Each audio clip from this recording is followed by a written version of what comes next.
Baik, saudara, membangun program transformasi belia negara antara 7 strategi dalam bajet 2015 yang dibentangkan minggu lalu bukan sekadar harapan bangsa, tidak hanya rakan kongsi kepada pembangunan negara, malah nilaian belia adalah lebih daripada kesemua itu.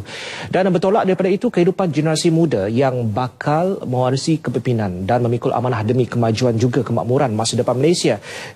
Ruang diskusi bersama studio hari ini, kami nak maklumkan kepada anda semua Encik Muhammad Maliki Muhammad Rafi'i, Presiden Majlis Belia Malaysia MBM. Assalamualaikum. Waalaikumsalam, Encik Jam. Alhamdulillah, dengan kabar dah pun selamat mengejarkan haji baru-baru ini. Ya, baru balik dalam Alhamdulillah. Baik, hari ini kita fokus memberi kepada apa yang telah pun kami dengarkan kepada penonton tadi, respon belia kita berhubung kepada bajet 2015. Suara awal daripada Tuan Haji sendiri apa agaknya? Mungkin respon awal mengenai peruntukan bajet khusus untuk golongan belia. Sebenarnya bajet 2015 saya gembira apabila 320 juta diperuntukkan oleh kerajaan dan ia dimasukkan dalam strategi ke-6 transformasi masyarakat kita. Jadi kita ada 7 transformasi.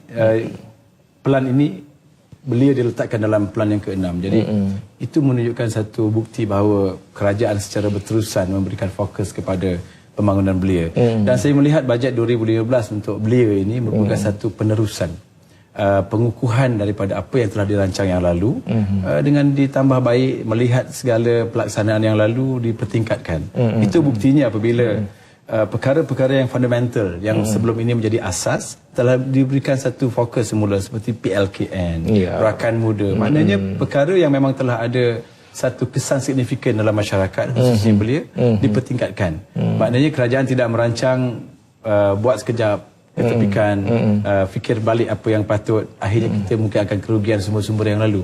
Dan ditambah juga hari ini dengan perkara-perkara yang baru seperti Magic, agropreneur muda, adanya padu, projek angkat dan upaya. Ini menunjukkan kesungguhan kerajaan memberi fokus kepada pembangunan modal insan dalam pelbagai peringkat. Peringkat asas, pertengahan dan juga yang tertinggi sekali. Cuma perlu ada pemberitaan yang secara langsung daripada golongan belia untuk menyahut segala usaha tersebut. Ya, ini cabaran kepada semua, kepada kerajaan dari segi kesesampaian, kepada KBS dan juga kepada kami di NGO belia MBM, supaya bagaimana nak memastikan maklumat ini sampai secara menyeluruh.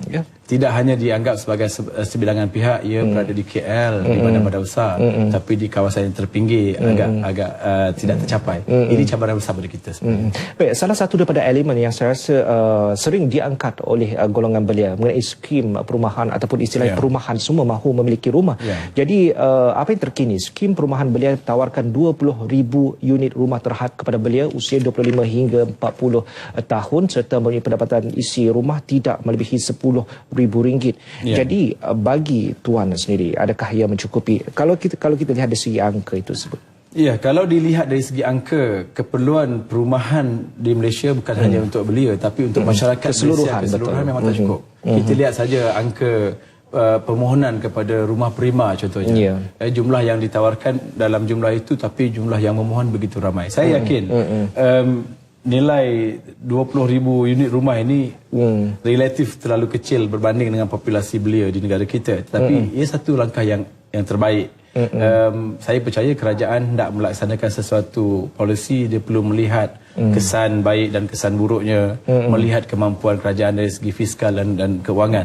Jadi saya fikir untuk satu langkah awal, ia boleh menjadi satu langkah yang baik. Dan satu yang paling penting ialah pemilihan kumpulan ini benar-benar yang memang mampu untuk membayar balik, supaya proses demand dengan permintaan dan juga penawaran tu berlangsung dengan baik, supaya tahun hadapan mungkin ditambah lagi 40,000. Kalau 20,000 unit itu dikatakan ia sebagai first come first serve, yang izinnya siapa cepat dia dapat. Saya rasa itu langkah yang termampu kita buat, kerana dengan cara itu sebagai permulaan maka kita akan pastikan kesungguhan kumpulan ini untuk mendapatkannya. Dia kena berusaha lah, berikhtiar dengan baik. Dia kena tunjukkan kemampuan dia, kena berusaha, kena berebut sedikit. Barulah dia nampak kesan kepada dia. Baik, banyak sebenarnya kalau nak kita bercerita perihal perumahan ini, panjang, boleh dijadikan sebagai satu tajuk khas ataupun khusus. Seperkara lagi bila kita melihat dari segi kedudukan ataupun situasi kos sara hidup, istilahnya kita mahu kurangkan kos sara hidup. BRIM untuk belia yang berpendapatan RM2,000 dan kurang akan dinaikkan kepada RM350 daripada RM300 sebelum ini. Ada juga yang dipersoalkan, sepertinya mereka mengatakan ini satu suasana ataupun pemberian yang akhirnya akan memanjakan sendiri golongan penerima pada BRIM itu tersebut. Saya rasa Cik Maliki ada untuk berkata bahawa tindakan ini memanjakan rakyat khususnya belia, saya tidak setuju. Kerana kita harus faham kumpulan belia juga adalah yang secara relatif pendapatannya sederhana dan rendah dalam negara kita. Kerana dengan kerjayanya yang masih pendek tempohnya, jadi pendapatan mereka masih rendah. Jadi sudah pasti kumpulan belia yang mendapat nikmat lebih awal dalam aspek BRIM ini. Saya melihat pemberian BRIM dan peningkatan jumlahnya ini adalah dalam pakej pembetulan ekonomi yang kerajaan sedang buat kerana nak menyelaraskan subsidi. Jadi ini adalah hasil kesanggupan rakyat korbankan untuk mengurangkan subsidi dan diberikan kepada rakyat. Ini satu cara untuk menyampaikan secara terus kepada rakyat. Cuma kalau saya boleh berikan pandangan, mungkin ada option lain. Option bukanlah lain sangat, tapi maksudnya pemberian juga, tetapi berdasarkan yang tunai itu, di samping sebahagian yang tunai, sebahagian bersifat voucher. Ini saya bukan apa, saya bimbang juga kalau diberi semua tunai, banyak isu yang contohnya berlaku pembelian kepada keperluan-keperluan yang bukan tidak perlu. Contohnya beli rokok, beli gadget yang tidak memerlukan. Jadi kalau voucher, maka kita dengan sendiri boleh memastikan rakyat memberi fokus kepada barang keperluan. Pembelian buku, susu, tepung keperluan asas anak-anak, lampin pakai buang dan sebagainya, ubat-ubatan. Jadi dengan sendiri pasaran itu akan berkembang dan kita mencapai fokus yang kita mahukan untuk pembelian itu. Mungkin ini perlu juga disuarakan nanti pada satu ketika apabila Parlimen Belia itu berlangsung pada satu saat itu nanti. Saya rasa dan cukup yakin saya sendiri ada mengetahui ataupun mengenali mengenai program One Malaysia Youth City. Kita sudah maklum itu merupakan program yang bertujuan meningkatkan keupayaan dan memajukan diri dalam aspek pekerjaan dan juga bidang keusahawanan. Baik, 100 juta ringgit diperuntukkan. Apa agaknya pandangan daripada tuan sendiri melihat program ini supaya akan memberi impak yang positif dalam pembangunan belia, tetapi seharusnya ia berlaku dengan penuh kesaksamaan dan diterima baik dan dirancang dengan supaya tidak ada pembaziran ataupun tidak akan berlaku sebarang penyelewangan. 100 juta ini merupakan satu pelaburan kerajaan kepada pembangunan rakyat pada peringkat kata orang yang towering personality. Kita nak wujudkan satu ekosistem yang benar-benar saling berhubungan, saling membantu seseorang individu ni dari segi perumahannya, kemudahan bersifat one stop center, kemudian ada input keusahawanan dan sebagainya. Jadi saya fikir ini sebenarnya satu mesej oleh kerajaan supaya rakyat yang benar-benar ada bakat yang baik tidak diketepikan. Jangan ada rakyat yang mengatakan mereka ada bakat terpendam yang tidak digilap. Ini tempatnya. Ia satu konsep yang baik, walaupun baru, namun ia penting untuk kita pertingkatkan dengan keadaan kita melihat mungkin contoh-contoh yang lain dan disesuaikan dengan keperluan Malaysia. Jadi ia bukan hanya bagi saya lah, bukan setakat facilities, tetapi konten, kandungan terhadap facilities itu. Contohnya pakar-pakar yang melatih, mentor mereka, bimbingan, kemudian ke mana nak disalurkan bakat-bakat yang ada. Kita dah latih untuk satu tempoh, ke mana mereka pergi. Contohnya dari segi peluang pekerjaan, gaji yang bersetara dengan latihan itu. Jadi perkara ini perlu akhirnya dilihat apa produk je yang boleh diguna pakai oleh masyarakat, kebaikan dinikmati bersama.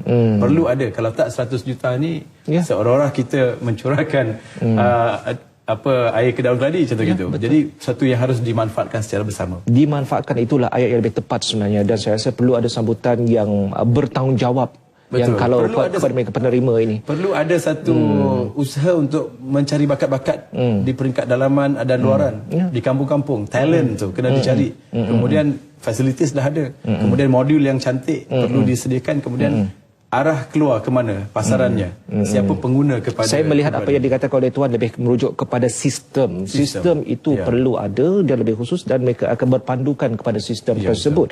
Sebut mengenai talent itu tadi, kita sedia maklumlah beliau ni antara golongan yang sangat aktif dan juga paling banyak juga terlibat dalam aktiviti bersukan. Itu juga ni dalam usaha nak melahirkan modal insan yang sihat dan cergas, ada 10.3 juta ringgit untuk merealisasikannya. Komen sikit. Saya sokong 100%. Ada dinyatakan awal tadi mengenai rakan muda PLKN itu semua. Ya, sebab di samping PLKN dan rakan muda yang berkaitan dengan isu gaya hidup dan juga penanaman sifat-sifat dalaman rakyat, kita harus faham sukan ini ada kaitan dengan stamina, dan stamina ada kaitan dengan produktiviti. Jadi kalau rakyat yang bersukan, yang mendekatkan dirinya dengan aktiviti yang sihat, dengan sendirinya akan dipandang rakyat dan negara itu sebagai yang memiliki produktiviti yang baik. Jadi kata orang kalau badan cergas, otak pun cerdas, ini pandangan dahulu, masih boleh digunakan pada masa ini. Sebab itu cukup penting kita harus faham sekarang ini belia kita kadar obesiti tinggi. Jadi apa kita nak paparkan imejnya, apa kita nak tunjukkan dari segi produktiviti. Pelabur-pelabur kita akan kata ini orang muda Malaysia. Jadi ini satu langkah yang baik bila dikatakan negara bersukan. Maknanya sukan bukan digalas oleh atlet semata-mata, oleh jurulatih, tetapi seluruh rakyat kena melihat ia sebagai satu usaha kita, investment kita untuk melahirkan negara yang lebih sihat, yang lebih maju. Di samping sukan massa dan sukan elit yang boleh mengangkat nama negara lah. Itu penting juga. Ialah kadang-kadang kita terlepas pandang di sebalik kita sibuk dengan membina kredibiliti kita sebagai sebuah negara maju, aspek kesihatan. Kita ni golongan muda yang insya-Allah yang akan berada di hadapan untuk memimpin negara kita dan menyentuh mengenai cerminan kita sebagai seorang pemimpin. Hari ini saya rasa rata-rata ramai di viral, malahan junior-junior saya pun sekarang ini beraksi untuk merebut jawatan. Sedang berkempen sangat hangat sekarang ini. Kita sudah maklum 433 belia yang mewakili negeri masing-masing yang akan berebut untuk bertanding ataupun berebut untuk kursi sejumlah 120 bermula esok hingga 31 Oktober ini. Jadi saya rasa pihak NBM sendiri pun ada memainkan peranan di situ. Sebab saya kira ini merupakan satu trend yang baik. Sudah kita lihat viral ni di laman-laman sosial. Komen. Ya, ini merupakan salah satu daripada langkah transformasi pembangunan belia Malaysia yang diperkenalkan oleh Yang Amat Berhormat Perdana Menteri. Diumumkan perkara ini pada tahun 2011 masa Hari Belia yang lalu. Dan sekarang dah dalam proses mendekati rakyat dengan lebih mendalam. Sekarang ini kalau masuk dalam Facebook, dalam laman web MBM, KBS, Kementerian Belia dan Sukan, dah banyak dah ahli-ahli calon-calon belia kita, parlimen belia kita yang sedang beraksi. Ini satu latihan yang baik. Program ini kami sokong 100% kerana ia melahirkan pelapis-pelapis kepimpinan. Dan harus diingat bahawa nak melahirkan pemimpin dalam kalangan masyarakat kita ada banyak laluan dia, channel dia. Ada yang melalui universiti, ada yang melalui masyarakat terbawah, ada yang melalui NGO seperti kami, ada yang juga bersilang. Dia juga daripada universiti, dia masuk dalam masyarakat. Jadi Parlimen Belia merupakan satu program yang saya fikir kena dengan trend masa kini. Kalau lihat mereka sanggup menjadi calon, mereka menyatakan pandangan. Ini menunjukkan keterbukaan kerajaan kita untuk menerima pelbagai pandangan daripada orang muda, dan saya fikir ini perlu kita teruskan. Dan yang paling bagusnya undian dan juga kempen terbuka. Ada yang online, boleh buat rapat umum. Rakan-rakan pimpinan saya di peringkat Majlis Belia Negeri masing-masing juga buat sesi untuk memperkenalkan calon supaya mereka boleh menyatakan pandangan. Jadi ini sesuatu yang bagus. Untuk jangka panjang saya fikir mereka inilah juga sebahagiannya yang akan mewakili masyarakat dalam parlimen. Saya tak kata mesti, tapi sekurang-kurangnya latihan dah awal dah ada. Maka kita akan melihat satu suasana perdebatan yang matang.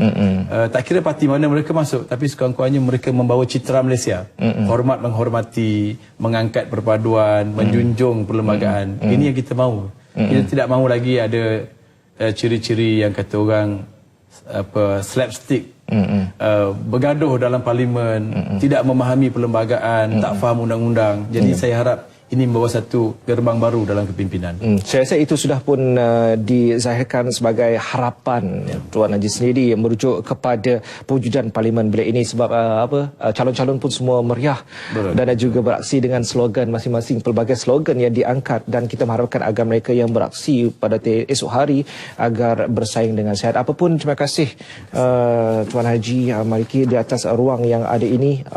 Encik Muhammad Maliki Muhammad Rafi'i, Presiden Majlis Belia Malaysia MBM, dan kita mengharapkan agar lebih ramai individu yang akan lahir seperti Tuan Haji sendiri untuk kita terus membentuk satu komuniti belia yang lebih berwawasan dan punya jati diri. Terima kasih. Terima kasih.